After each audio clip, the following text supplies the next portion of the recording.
Alright, so this is again a Unreal Engine beginner tutorial.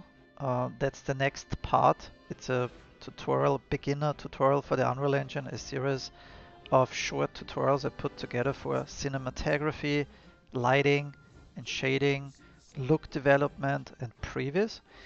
And this chapter is now all about the sequencer and using cameras. So, how do we get started? First of all, if you see this icon on the top left, it's called displays a list of level sequence objects. If you click it and drop down, you can add a new level sequence. And if you do that, I have the tendency to call it ls for level sequence, and then I call it MPC demo. You can save it and organize, of course, your level sequences wherever you like, whatever you do in the content browser and your folders. This is totally up to your personal preference. So once this is done, I create my cinematic cameras in the sequence itself and not in the outliner.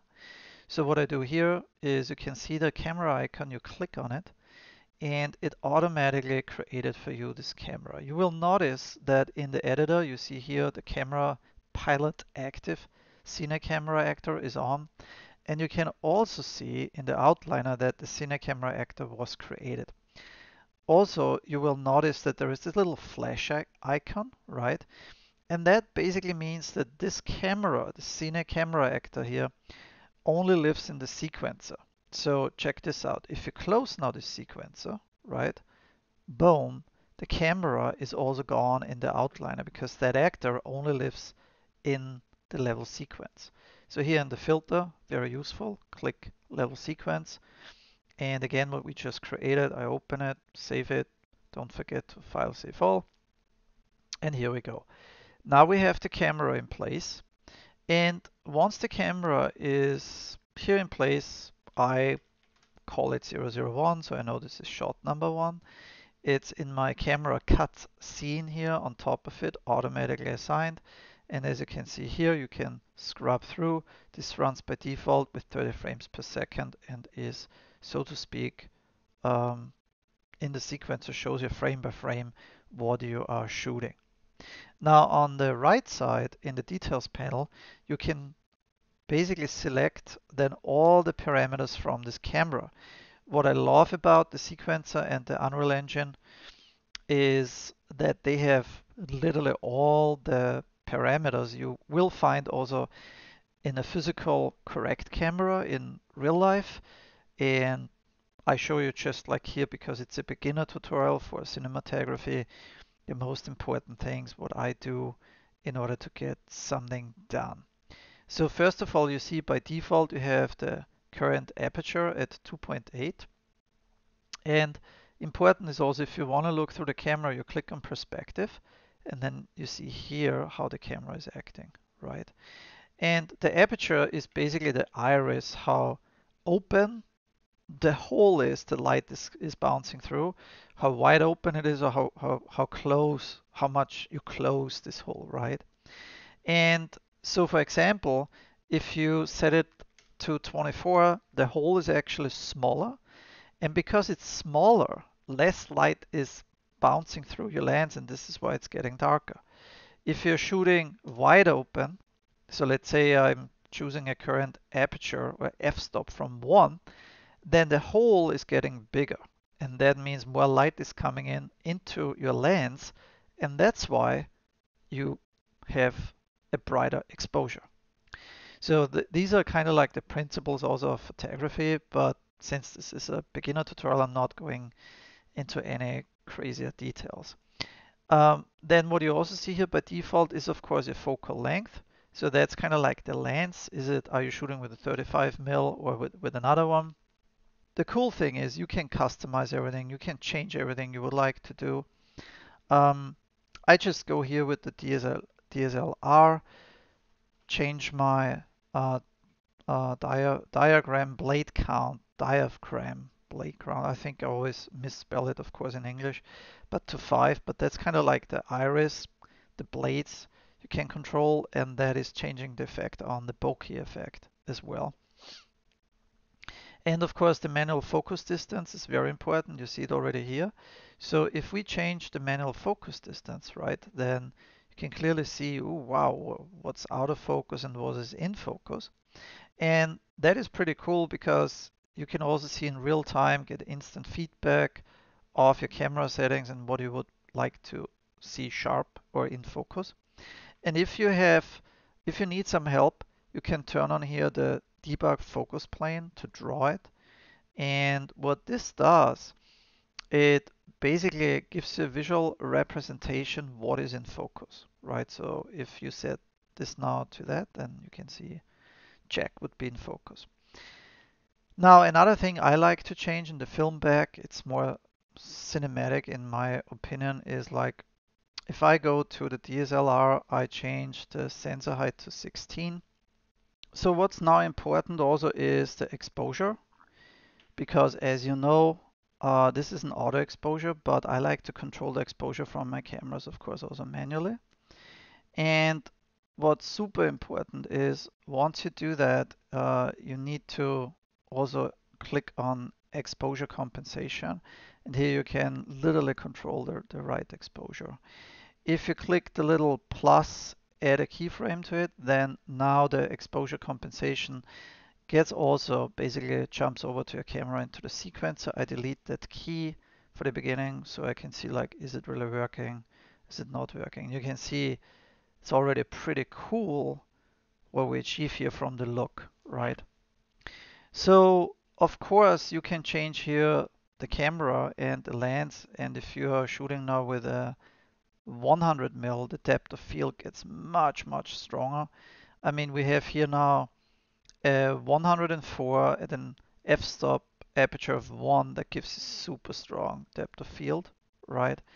And as you can see here, we can really make even some nice cool still shots. Just like this shot here, shooting through the fence and seeing like the, you know, pumpkin head in the back like blurry, but Jack is kind of like illuminated with a light from the bottom. It's kind of like already pretty cool, right? When you consider that. So check this out. That would be a nice shot as well, right? And this is now the art, like whatever you prefer in shooting. And I show you also in this particular case a few more of my camera settings and how I basically operate and animate my camera. So first comes first, we're still not done with the camera settings. I add usually also the vignetting a little bit so I can control it. The vignetting gives you a darker round edge, so you can really set the focus point more to the center, but it's also totally up to you how you like it for the scene and for each specific shot. There is also a little bit of a chromatic aberration I like to add, but I do it very subtle. So here to see it very strong, you see what the chromatic aberration does, right? And I keep it very subtle, like it's zero point 0.2, so I don't like to have a very extreme chromatic aberration on the shots on the cameras. Um, you could also, of course, like in the bloom settings, change that where you have standard bloom settings. It's getting more bloomy. And I have to say that, you know, in the Tim Burton, The Nightmare Before Christmas, they used also, I mean, they have been shooting in stop motion, of course, stuff, but it feels pretty bloomy how they did it. And you have a second option, that's convolution, and you also see like here you can control this and also change then the threshold of it. And what is nice to see then in combination with the bokeh effect, if you have a direct light that is hitting the lens, then you will see also a flare, a lens flare, and this is how you can also control it. So in this particular case, I leave it by the standard settings, convolution, and let's see how that goes. So this is basically it. Now I save all my settings and I can jump into the animation of this Unreal Engine tutorial for cameras and lighting as well. And the first thing I'm going to do is, you see here, I basically make sure that I have many more frames. So I extend this in my sequencer and push this up like to 600. Make sure my camera cutscene is also pushed out to 600. And then at frame 0, where we start here, I set my first key, and in this case it's a transform node key. I set here the position. And then let's say I want to animate this camera like with 400 frames or something like this. And yeah, I set here now another key. And I want to target, basically the end goal is to come here. So when I'm at frame 0, I can basically now start shooting somewhere here. And this is it. Because what I do is here in the sequencer by default, I didn't show you yet, but that's very important. I turn on the auto keys. And you do that by making sure that this little key icon is activated. That's the auto key, and then you key all. And when you do that, then you see that my camera from the first position to the second position was already keyed. So if I hit the play button, now you can see a very nice and smooth camera animation going from the right side to the left side, and it stops at Jack's head. Okay, boom. Now, what you also can see is, if you notice this, is by default, first of all, no looping is activated here, but if you click the looping on the bottom here and you press play, it will continue from the red bar to the green bar, and your animation is going to continue in a loop. But what you notice also is by default, you have in the camera editor in the Unreal Engine always an ease in and an ease out curve. So it's like an S curve. It's not a linear animation. And for this shot, maybe it might work because you might want to go smoothly into the camera. Then you have an almost linear animation and it goes very soft, right? And then it also eases out. So you have like it stops in a smooth position on Jack's head, right? But in case you don't like to do this, you have the option now to click on this little icon here, and that's the curve editor. So if you click that, it opens the curve editor, and the curve editor shows you here on the left basically what camera you have. In this case, and all the parameters, we have camera 1. And then you see here in the transform node now the graph. And that graph shows you clearly, when you look at this, you have those ease in and ease out curves, right? You can very nicely see it here. And it's almost like a little bit like an S curve that is an S like horizontal laid down. And if you want to change this, all you have to do is, if you want to have it really linear, you select all the keys and then click on linear interpolation. And now the camera is basically animated linear, okay? So if you go back here, what did I just do? So by accident, I just bumped it. So that means if this happens to you, also what I just did, you can always drag those bars back. You see, for some reason I just bumped them all. And I also, I killed something else, so I have to undo. I go back and go back and go back until with Control C, I'm back to my original thing, and now I need to see what I did. But here again, if I have my transform node and I have my location, that's all what I want, and I select that and click now linear interpolation. So I made sure that I can see it and I don't bump it, or I don't make any mistakes.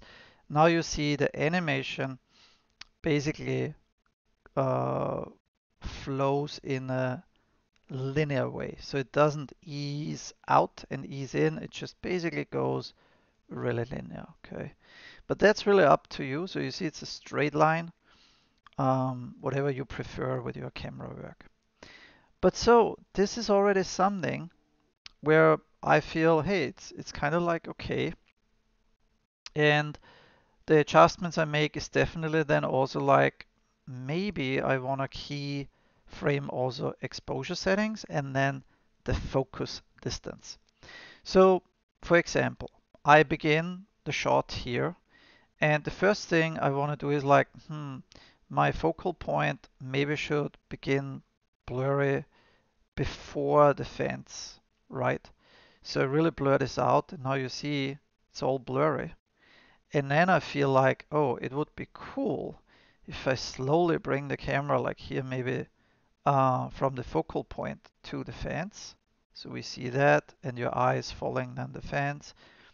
But then, of course, when we're coming to check at the very, very end, he needs to be absolutely in focus, right? So as you can see, I set another key here for the focal point and make sure check is in focus. Now, if we restart this animation, you can see it starts very, very blurry, but this is really up to you how you like it. And then we could maybe already set the key here, what I see, and shoot through this fence where we set already the focus on this tombstone here. And then let the camera go straight to the attention of Jack's head, right? And what I also keep in mind is then the framing.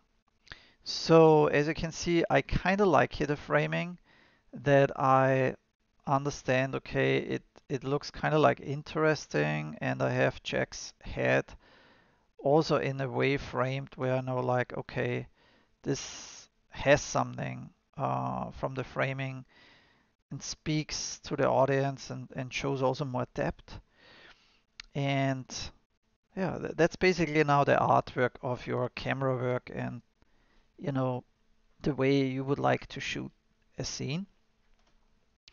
But that's kind of like one shot I did here, and I wanted to show you my process, how I do things. So when I save this, there's maybe one other thing I would like to show you is the so-called exposure compensation, because you can also set keys here. And imagine, let's say you want to start dark, you set the key to 0, and then let's say after 90 seconds, you bring up the exposure compensation and expose it correctly. So you know like, okay, it starts black, but then it gets basically to this point where light is coming in and you know the exposure is set to a value where you know like it really looks good. If you want to do this faster, you do it faster. If you want to do it slower, you do it slower. Usually I make these adjustments to the music if music was already written. If I'm lucky and the music is going to be written for my pictures, um, then you know that's the best, because if you are shooting something according to a storyboard, or like you already have like something sketched out or a previous in your head, so to speak, then you know already the mood and the composer can then compose the music according to your pictures. But most likely you have to work the other way around. So if you get basically the music first, then it would be recommended that you load the music and listen to it in the background, or bring the audio track also here into the sequencer and then shoot with that. But I show you that in my next tutorials as well. So I hope this little mini Unreal Engine beginner tutorial for camera, lighting, and cinematography was helpful for you. Um, and again, you can download this entire project file directly from the link below in my description, where you can also go to my website, fedibull.com, where you can find it. Yeah, so that's about it. You can again watch then also my other sequences, or see like here what I created from my other within my other level. So you see also here the cameras I did. I made like 5 cameras, and Then you see basically how I was shooting everything and set up the final shots I will play here at the end again. Yeah, that being said, thank you very much for watching, and I hope you liked it. And if you're interested in learning more about the Unreal Engine for beginners, of course, and in shading, lighting, rendering, camera work, filmmaking, cinematography, then yeah, click the subscribe button, hit the bell, and get notified when I'm uploading something else.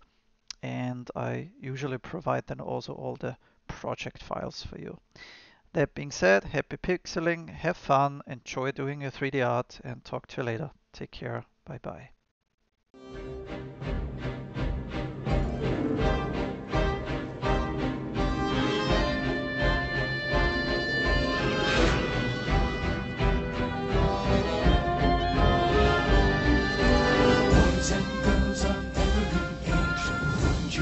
See something strange. Come with us and you will see. This our town of Halloween. This is Halloween. This is Halloween. Pumpkins scream in the dead of night. This is Halloween. Everybody make a scene. Trick or treat. Tell the neighbors gonna die of fright. It's our town. Everybody scream. In this town of Halloween. I am the one hiding under your bed. Teeth ground sharp and eyes glowing red. I am the one hiding under your stairs. Fingers like snakes and spiders in my hair. This is Halloween. This is Halloween. Halloween.